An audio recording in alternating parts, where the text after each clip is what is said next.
This is Beyond the Capes.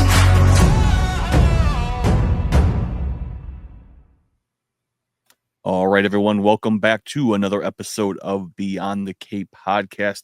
With me today is the writer of Romance in the Age of the Space God and Palomino. We got a new Kickstarter coming out. We got Stephan Franck here with us to talk about those books. Welcome to the show. Hey, hi. Great to see you. Thanks for having me. Absolutely. We're happy to talk to you, and I cannot wait to get into these books later on in the episode, especially Romance. That was fantastic. We have a lot to talk about with that. But what we like to start off every interview as we get to know the creator behind the story.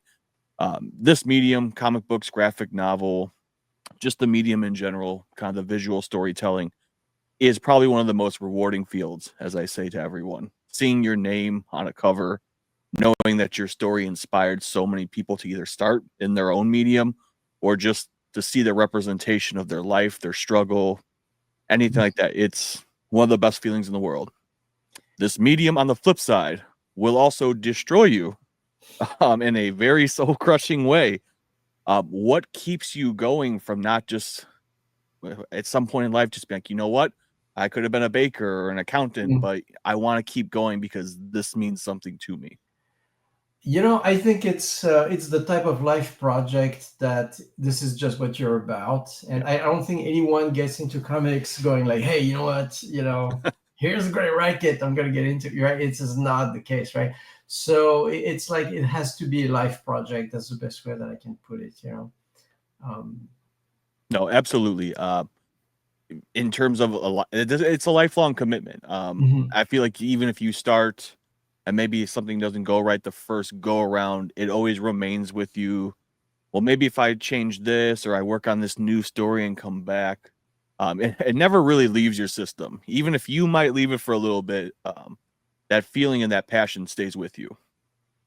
One of the things that keeps me, I don't want to say keeps me going, because as long as I can, I've no, like I said, I get up in the morning and I know what I'm going to do, but it's just the fact that to me, it's a broader world of storytelling, because I also work in animation.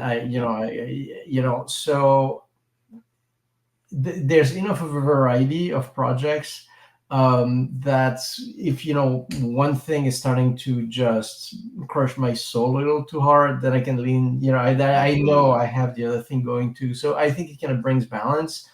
The thing, for me, I kind of grew up in it because my parents had back in France, when I was a kid, my parents had this store that was comic book store, magazine newsstands, books, toys, photo studio, art supplies, everything you could, and cigarettes, and so I kind of fell in love with all of it, right? Writing, drawing, filmmaking. They even sold Rikers, which is also some music. So to me, that's what I mean. It's like it becomes this life project of telling story, and it was always encouraged in my family, and it was challenged and encouraged at the same time. So that was the best combination. And so that led to me doing comics and also me doing animation. For instance, the latest thing I did was Moral What If, that I directed a lot of that series. So that brings me, just even like regardless of the stories we get to tell, which are exciting in their own right, but just as a process, like on the one hand, I have the animation process where I work with so many insanely talented people that I feel like I'm learning every day, and it's just incredible. Absolutely. But it's also, it doesn't belong to you. It belongs to the collective or the whoever, the big corporation or whatever, right? And then so that gets balanced with the way I do comics, which is in complete authorship, where I do everything. I write, I draw, lettering, colors, and everything, so like the two kind of, there's always one of the two that can keep me sane. Absolutely. And your story sounds like the adage, and especially I think it applies to comic books. You don't just dip your toe into the pool. You either jump in or you don't. It's an all or Right. nothing field, which is great because I mean, I think a lot of people can always tell when a story is told haphazardly due to fear of rejection or a studio was saying, "Hey, this has to be this has to make money. We don't care about the story. It has Right. to sell action figures." It's usually apparent, and I'd say most people have gotten pretty good at spotting that out. That okay, this wasn't that kind of story. It was the other kind of story. Whether it's like writers, artists, actors, like any, I don't know anyone who's in the business of storytelling and just putting yourself out there through some sort of performance, because I see drawing as just a performance, Yeah, that doesn't experience like brutal rejection. Either you receive it early in your career, in my case, or you receive it later in your career in some other people's case. But I've yet to meet someone who's never. So if your passion and your need to be doing it is not stronger than the brutal rejection that you're going to be encountering, then yes, this may be great for you to do as a hobby, but this may not be your like life project. absolutely. Now, and one of the other things you said that I think is great, and I think when people look at your resume and what you've done, it is vast. It is nice, as you said, going to these projects where you get to collaborate with so many Hmm. impressive talents and just so many people that can bring new ideas and viewership angles that you never would have thought to view a story from that angle. Does that help then when you go back as a solo creator? Like, all right, well, this worked really well in this setting as I learned it from everyone. I think I can definitely adapt it or use it as a toolkit for my own solo path. 100%. I feel like everything I've learned, it's especially drawing or coloring, or but also the story, the writing and all the stuff, but especially with the drawing, every single thing I know I've learned, like standing over the shoulder of somebody, watching them work and trying to kind of absorb what they're doing and understand, kind of connect with them in that moment. Absolutely, for sure. Now, is it ever odd just going from like a studio full of people and just the constant buzz of everyone? There's this paper, here's this idea, look at this, we put this new animation, and then finally coming back home to like your own studio and it's just quiet. It's just you and the story itself. Yeah, I mean, if it was like that for years, and then I want to say in the last few years, like the animation business has changed, for many reasons, including the technology and the fact that we can communicate so easily through Yeah. Zoom, and stuff like that. Where now a lot of animation people work from home, so we all run our own studio from home, Yeah. just in the way, same way that comic book artists have always done it. But now I think the two experiences are coming together, which is, I feel very fortunate that I kind of came up in animation at a time where, yes, every day you would go and be on this basically Yeah. campus with hundreds of artists that are all amazing, and you would be inspired and learn from them. So I think it maybe that's the one thing that I think I'd be missing out on if I was starting out now, which is this Yeah. kind of studio experience where you like this really deep bench of insane talents, and also a tradition, like Correct. uh, um, like at some point I've worked for all the studios, but like I remember just maybe 15, 20 years ago when I worked at Disney.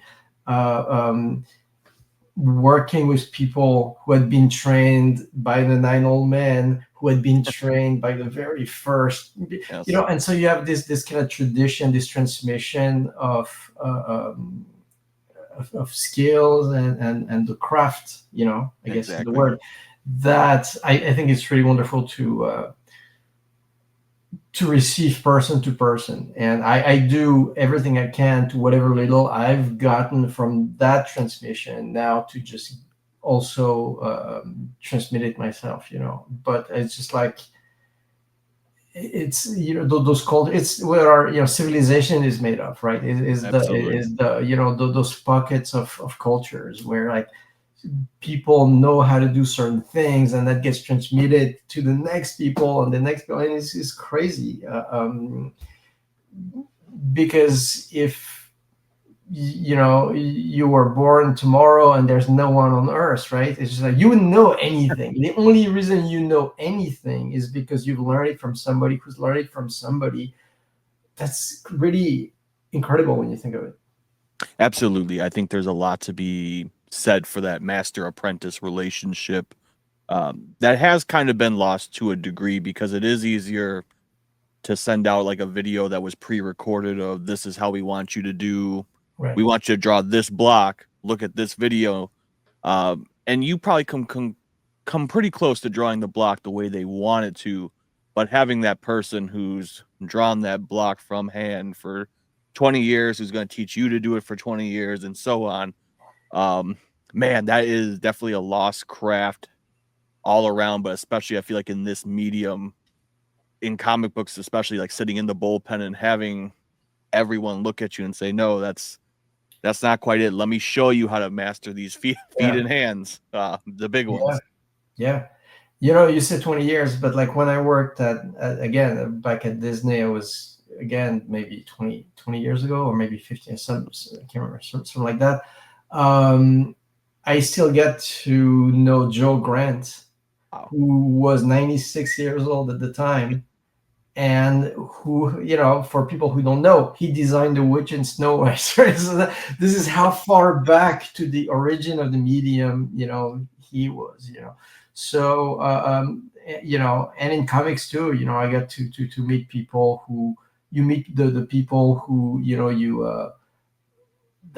whose work inspired you when you were a kid, and made you want to do this, because you thought, and you meet them as people and you learn from them. So it's that I honestly, I live for that continuity. Exactly. Definitely. Now, one of the most impressive things I think when reading the review copies of these books is when I did see, and looking up your profile online and everything, how much work you do on your own for your own creation, because most people, lettering is a big downfall for a lot of people. That's a very painstaking process, but despite what I always say on the show, it is one of the most important parts of the book to me, because that is something your eyes scan over. You don't realize how important it is. But if you change the font or color to something, I guarantee you it will throw off the entire book. How did you fall on doing everything? Because that's an impressive feat all around. Well, so for one thing, so first let me agree with you on the lettering, right? Like, I think nothing will make an okay page look great and professional looking as great lettering, and meanwhile a great page will look like amateur hour with bad lettering, right? So 100% it's crucial. But I do come from like this European, comic tradition where like people are expected to do everything. They do their own, pencil, inks, most often color, if maybe not always, but in the old days, colors, and to have their own lettering. And like if you, like the great kind of European comic book artists, like Moebius or whoever, right? They all have their own handwritten fonts that that's as unique and as amazing as the way they draw their characters and stuff. So I grew up in that environment, not being able to do it because my handwriting is for shit, right? So I couldn't hand letter my comic book if my life depended on it. But now with the the ability to just obviously use fonts, then my, because the rest of it, the placement of the balloon, the the whole this ability to have basically this goal. The goal for with the lettering is to have a graphic element really sort of recreate a sense of cadence, a sense of volume, a sense of distance, a sense of, so and from the distance that, how close is the balloon to the character, how's the balloon with the answer, how far or close is it from the one with the question, and what I'm saying, it's just like all those things that have to become a second nature. And if you're like if you've been in comics all your life, it is in a way a second nature, but yes, that's, and it's funny, like somebody was asking me recently which part of the process I is my favorite, and really it's all of them. Each one of them, whenever I'm on it, I feel like this is the level of performance that I'm working on, right? It's just you're trying to you're trying to perform the story all over again with the tools of the whatever stage you're at, right? And each stage gives you something different, but every time you're completely immersed in the story and you're just telling it, through that step. Absolutely. Giving your all through every step of it. Now, that being said, obviously there are some things that are probably, I know if you're an inker and you've maybe inked the same page 50 different times, doing a different, I could see where it might get a little painstaking, but it is, again, as we said, it's important no matter what stage you're in, to give your whole heart to the project, because that is what elevates the story as a whole, for sure. And also, I think sometimes you'll work, we all, for this to be like the real life project, right? It means you're going to be living your life in this space where art meets commerce. So sometimes it'll be a project that is 100% yours, or even if it's not yours, it's something like will speak to you so profoundly that you just can't wait to get up in the morning to go do it. Sometimes it's something like you would never on your own volition like tell that story, but guess what, hey, here's an opportunity to work on this, and it's a job also. But you have to be able to find the passion in whatever and I know, like, for me, that's how I feel about story, right? Like, whenever, it doesn't matter if it's a story that I would never think to tell on my own either, because it's not my fascination or whatever, but once I get the assignment and it's like, all right, so what's happening here, and like, why do I care? And I just fall in the story rabbit hole, and I just disappear in it, Absolutely. And I've had talk with many peoples, and I think that's one of the big things you could tell yourself as a comic book reader.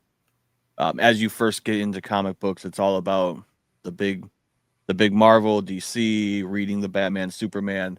Now I may not like a story, but I will spend hours looking at a comic book and be like, oh man, look at the way they cut this. Look at the panel. Look, they did a splash page this early on. I can't believe they did it. Look at these font bubble choices to dictate inner thought versus external thought. And I think that's where you see, as a comic book fan and reader, you see your own maturity, probably the same as the medium, when you could just pick why you like a story, even if the story doesn't resonate with you. Yeah, exactly. Like the artistry of it, and what it is, the truth of it. Yeah. Like the thing that I never understood, like I just remember like years ago, somebody telling me like, we're going to see a movie, and somebody tells me like, do you like baseball? Because, if you love baseball, you'll love this movie, and I'm like, I don't necessarily love baseball. I don't care about baseball, but I don't care what the movie's about, right? It's just like, I don't love it's not like it's what matters is that there's truth in it, right? That there are humans that they're trying to do something and it's hard to do, and you're rooting for them, and a little bit of the experience feels true to life and tells you like you feel more connected to life at the end of it. Doesn't matter if it's about the subject matter that you personally are fascinated with. It's otherwise you'd only be watching one type of movies or reading one Correct. type of books or one type, which I mean, I guess some people do, which is, Yes. hey, we're not here to stress people out, right? It's just like do whatever feels great, just fucking do it, right? But yeah, why not? Why restrict yourself? Correct.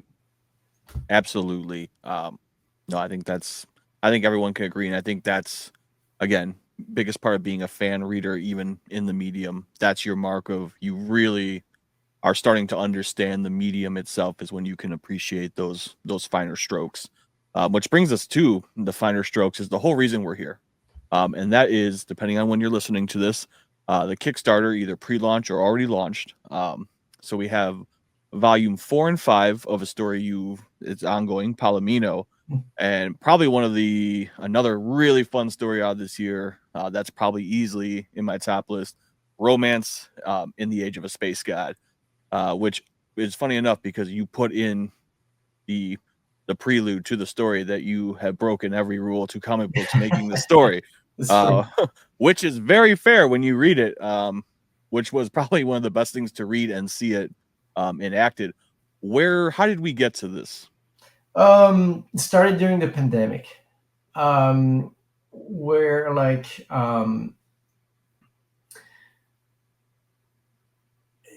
had this feeling that which we all had, it's not nothing transcendental, that the world was broken, right? Yeah. And it hasn't unbroke since, right? If anything, is getting more broken. So, and I think so what is it, right? So it is a so first, to your point of breaking the rules, like most of the series I usually get involved with, I worked on them for years, and they're like, for instance, Palomino is going to be 6 books. It's like it'll be 650 pages or whatever when it's all said and done. Silver was also like 500 pages or whatever, like this big saga and stuff like that. But it's just like, sometimes you like to read a novel, but sometimes short stories are awesome. Yes. And I think in comics, there's a bit of a lost art of the short story that, like I used to read, like in France, like Metal Hurlant, right? Like the French, the original heavy metal, which, and there was all those, you'd get a short story from like Bernie Wrightson would do Captain Stern or whatever. And it's just like those weren't like big, long sagas or anything. It's just like a short story, like a novella kind of thing. And you get, to me, you get like you open this window on a big world, and the window makes sense in its own ways, but it exists beyond, and you just get like this contact high of story just by, you don't like do a deep dive into it, right? So during the pandemic, I was just like, so I started with this story, which is part sci-fi, dystopian thriller kind of thing, where you can feel the presence. You're in this society that's been sort of degraded, where you can feel the authoritarianism kind of leaning on everybody. There's cops everywhere, and stuff. But there's also some slice of life, because everything I do has very deep slice of life moments between these characters who are like siblings. And then there's even a little bit of political satire in it. When you see the bits, you can totally date it to when it happened, because it's kind of topical in those jokes. I thought that would be out of date by now, but it's not. But the point is, so you're in this world that's broken, that's problematic and stuff like that, but you still have to get up in the morning. People still need to live, right? So people will still have ambition, people will fall in love, people will look for, what am I doing with my life? And so in a way, in a cute and very genre fun kind of way, it's really touching on like what I think is the central question of our times, which is, how to find meaning and happiness in a broken world, right? Definitely. And the kicker is it's all done with little mice, little Yeah. cute little mice. So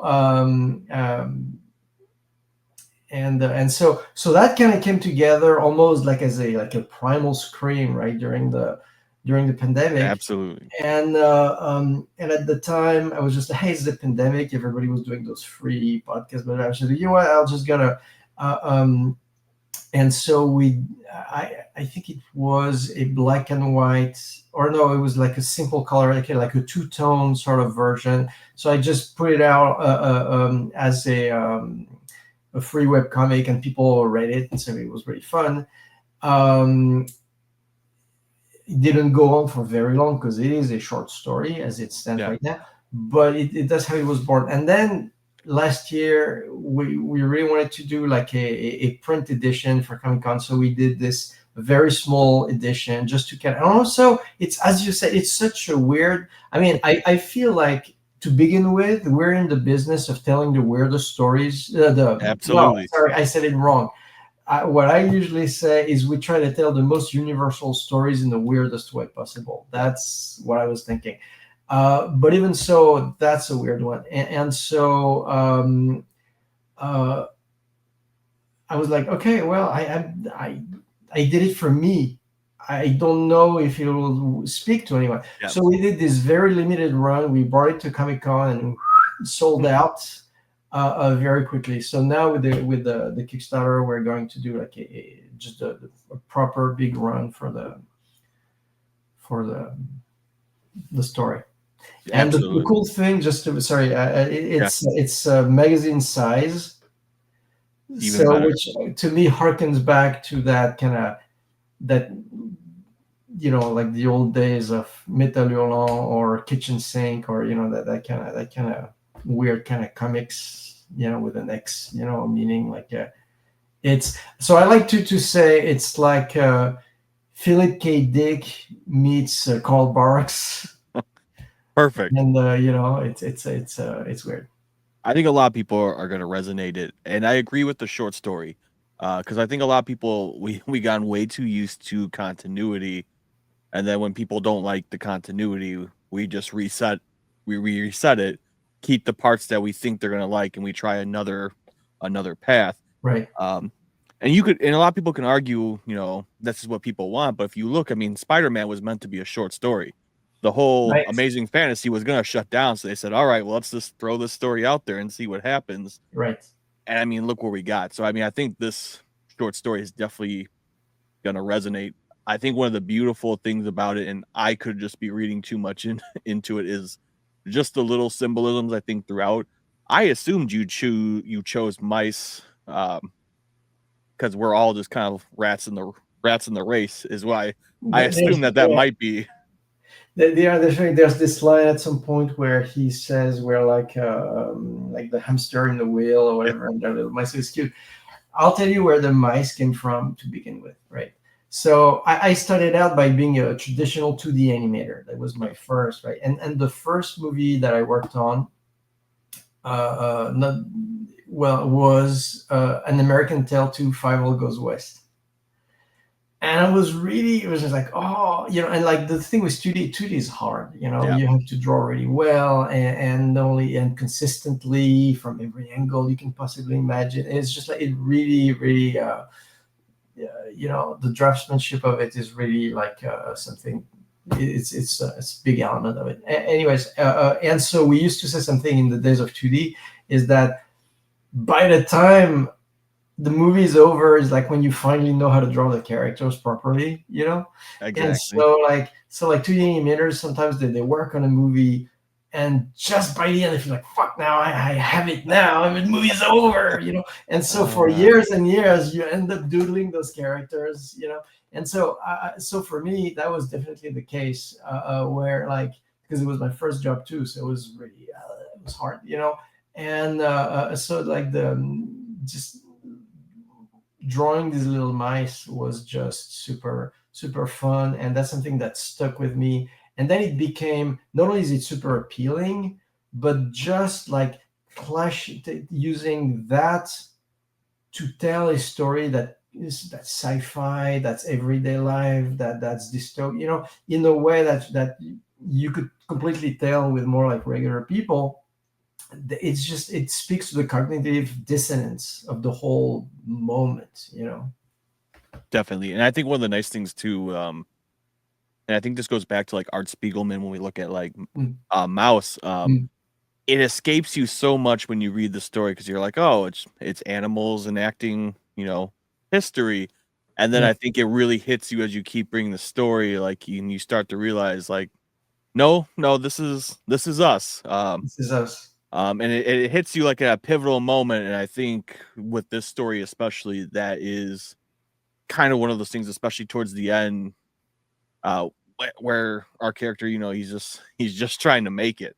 And Yeah, we've all been there. You're yeah, just yeah, either yeah. trying to get the Friday or you're just trying to get through the day. Yeah, yeah. He's trying to Uh, get his day, and he's like completely in over his head, and yeah, yeah. And if anything, like it makes it even more universal, because yes, it gets past what does this person actually look like. It becomes like almost this is why like stuff like The Simpsons is so universal, because it's everybody can project themselves onto those characters. Yeah. definitely. And I think one of the other big things for me that made this book so fantastic was the art. And I think I just talked to someone recently. One of the beautiful things about this medium is we've gone back to stepping away from bold lines, black outline, heavy colors, and we're starting to really adopt watercolor or trying to do 2D, 3D cell animation within Mhm. a comic book, which number one, I think progresses the medium. I think you appeal to a lot more artists that didn't think they could do comic. They now see that, okay, my art can be used. But I think for this story, it works out kind of in that realm of fantasy, because if it was just bold and just hard outlines, I feel like it'd just be lost as another sci-fi story, which isn't bad, but it's Right, just right. I've seen it before, and I think the art was very well coordinated with the story. Was there a specific reason you want to go with that art, or that's just your style that is fun for you to draw? It's funny. Like, if you can, all my series have a completely different style. You know, I mean, I guess there's visual principles Yeah, that apply everywhere, but uh, um, and to me, the style just comes from the story, like even the design of the characters. So, like, they say, art is discovered, not decided. And to me, it's very hard for me to design a character just cold, yeah, and commit to, like, all right, this is how he's gonna look or she's gonna look for like the next 500 pages. I just can't do that. Not not just because I want to change things, but just because it's just, there's always an element of decided versus discovered, right? So there's a falseness to it. So what I do is, like, I have a typically like an idea of how yeah, the character is going to look, and I start laying out the book with that idea. But because it's just layouts, the drawings are still loose, right? So there's no real likeness that's super super strong. And as I'm laying out the story and I'm starting to perform it through that, then, oh, now I know who this is. And then, like, and by the end of the layouts, like, a design has emerged, and then I can double back when I do the final art. And so I think it's always that process for me. It's just like, I try to, I'm sitting down and I don't know exactly what it's going to be. Like, for instance, for Palomino, like, I always knew that Eddie was going to be like a cross between like Clint Eastwood and yeah. Steve McQueen, right? Somewhere in there, And so I just started, and you find him, again. But that's also, I understand that's like a something I'm able to do, um, because I do my comics independently, right? If I had to feed a machine it would be harder. Or that, you need to commit, and so that everybody can hold hands and do the same thing, right? Or if you have to finalize one page at a time, and and your inker starts 2 weeks later, then you better know what you're doing, because once it's done, it's right. So, but even in animation, for instance, which is my background, because I went to school for animation. Um, this is how those great Disney designs, like those classic designs, or even So basically, how you do it is that you have the viz dev people who just create the idea and the vibe and the style for the character, but it's not like exactly how the character is going to be in the film, right? And then that goes to the animators, and the animators do some test animation that's not going to be in the movie, because there's probably not even a script or story rails at that point, but they just explore, they just let it, they just find, so they take that reference material that creates the idea and the vibe, and they just animate it, and through like that, they like 1 or 2 minutes of animation, you find the character, and by the end of that, you have something that's been that emerged organically through the process, and then that becomes the model that everybody tries to follow. Same, when we do, even today with CG and stuff like that, when we do storyboards, when we board a movie or a TV show, we don't try to nail the likeness of the characters, or even the exact locations, like what they're going to look like. That emerges through story, because you're let's say you're boarding a scene, and then you realize, like, oh my god, it would be really cool if here there was like some stairs or whatever, and you just as you perform the story, almost like you're a kid, you're playing with toys, then you kind of the world kind of builds right under you, and by the time the story has manifested through like the boards, then you know what you actually need to design. Absolutely. And I think that's kind of a great way to go about it, is not being so hard set, and as we said, following the rules of storytelling, and knowing when something needs to change, or that you have to be willing to change. Overall, the story comes out definitely a lot better. One of the other things that's great about this Kickstarter, which is very impressive, not only are we getting this story, but you are doing a volume 4 and 5 of Palomino, which, putting out 2 volumes of a story, that's a lot. And these are not going to be some short volumes. No. Well, Yeah. it's funny. Like, originally, Palomino was only going to be 4 volumes, but and so long stories, because I don't write like the 6 books, or the 4, where and especially if you've been doing this long enough, your instincts are, you've internalized the form of it enough that you can kind of just write your first act, and as long as you know where it's going, your instincts are, you're pretty much on track, right? So I wrote and drew, and by wrote, I mean, again, I knew what was going to happen, right, by and large, but I like scripted the first book, and then drew it, released it, and stuff like that, and then I was like, I sat down to write the 2 and 3, right, and I was like, okay, I knew there was like this turning point in the story, and I was just like, as you progress, then you need to start, your option starts to narrow, and then you need to bring stuff home. So you can't. So first you go loose on instinct, and then again, also not just because you're lazy, you don't want to figure out the ending at the beginning, but because you want to leave room for discovery. Absolutely. Right. So I did volume 1 on its own, knowing where everything was kind of going, but just kind of. Then I did volume 2 and 3, where I wrote in one stretch and drew and finished in one stretch, and we released that 2 years ago. And then at that moment, I thought there was only one more volume to go, which would be 4. But then when I started actually sat down to write it. I was just like, um, this story, because here's the other thing, right? Like, for if people don't know what Palomino is about, it starts in 1981, and we follow this duo of detectives. I mean, he's a musician by night, detective by day, and his teenage daughter, who may be even more hard boiled and even more of a hard ass than he is. So she's a really fun character, and you can see she's a natural detective, Yeah. but she's not. She's a kid, right?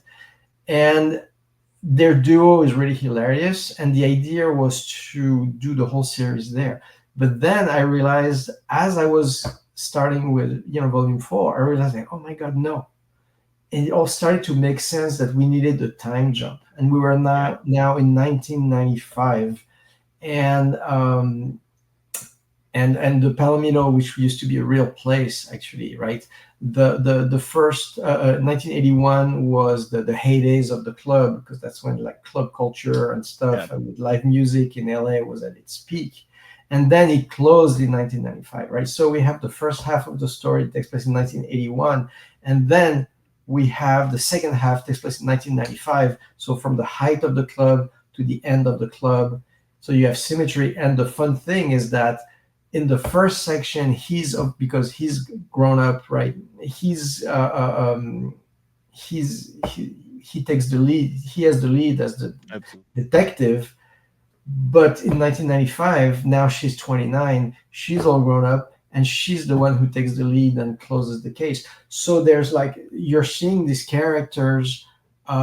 It's this parental sort of relationship, but you see it from both sides, and it's really, really, really interesting, and it's really fun to see her progress as a character, because you love her as a kid because she's super fun. But then you move 15 years, and now she's that same character, but now fully formed as an adult and with the agency of an adult, but with also some brokenness that she accrued in between. And that's a really, really super fun character. So, Absolutely. and sorry, I digress. Oh, no, you're good. So when I started, 4, I was like, okay, at this point, we're like, we're funneling down to, like, the big finale. It needs to end epic, and everything needs to tie in perfectly. So at that point, I had no choice. I wrote 4, 5, and 6 all the way to the end. And then I I laid out 4, 5, and 6 all the way to the end. So I have the whole book exists, the whole series all the way to the end. So, but then, of course, then I went back and I did the final art on 4 and 5. That's what we're releasing now.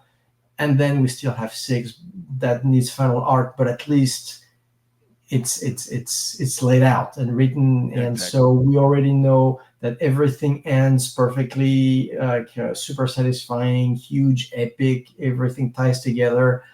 I can sleep at night, knowing I'm not pinning myself into a corner. Absolutely. And I think one of the nice things about a story like this, when we see whatever kind of relationship with a family or two brothers, however it works, is the duality. Right. And seeing that change of roles and watching someone grow, which is nice. I love symmetry. I love duality. There's 6 volumes. There's a first half. There's a second half. I think what I liked most about these Kickstarters when I looked at what was going to be included in this one is there's nothing worse than knowing someone plans 8 books Yeah. and it's going to be one book about every roughly with Kickstarter and promoting. I would say it takes everyone about a year and a half by the Right. time you put the Kickstarter and all that.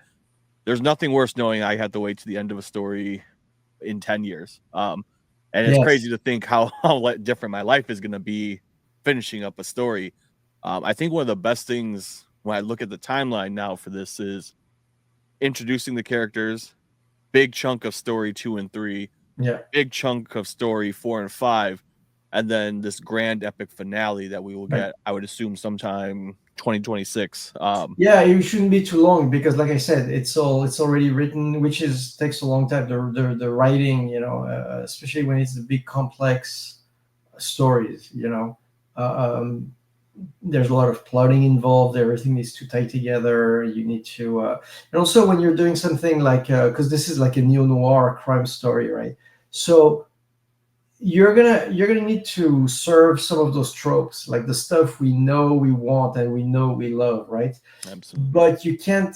But you also need to find your own voice and your own truth. So it's not just like a homage, or no, it needs to live in its own way and breaks its own rules and have its own voice or whatever. And that stuff takes time, because you don't want to settle for just the cliched version of it or the pedestrian version of it. You really want to push it to you know and have the luxury of letting the material can really grow. Absolutely. One final question before we wrap everything up. With a story like Palomino, I would have, it would be hard for me to pass up, would be knowing that I have a story in 1981, and I might have a panel somewhere in the book where they're at the club. It's packed. It's the 80s.